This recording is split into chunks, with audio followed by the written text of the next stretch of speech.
咁啊中途咧，如果撳下你唔撳咧，佢會跌翻落嚟嘅。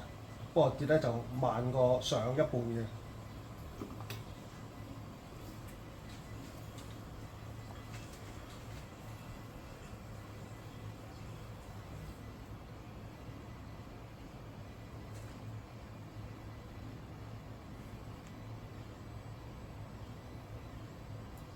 咁你撳到上頂咧，藍色嗰盞燈着咗咧，就代表佢哋搶咗啦。咁啊，而家有啲 noise 所以紅色嗰盞燈會斬，但係到時就應該唔會㗎啦。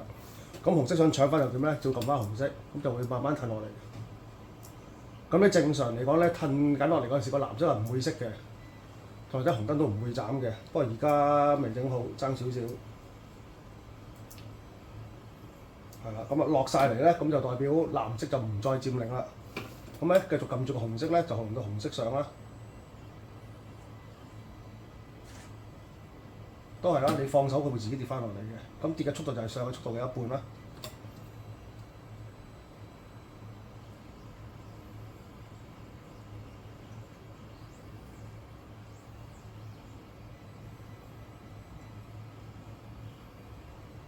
係啦，上到頂紅色燈就會着咗㗎啦。咁啊代表係紅色已經係佔據咗。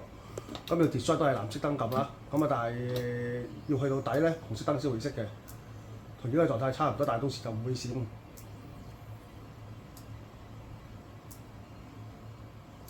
咁落到底咧，紅色燈就唔會再中啦，就唔會再着㗎啦。咁啊代表支旗係暫時 clear 啦。咁到時邊上就撳邊啦。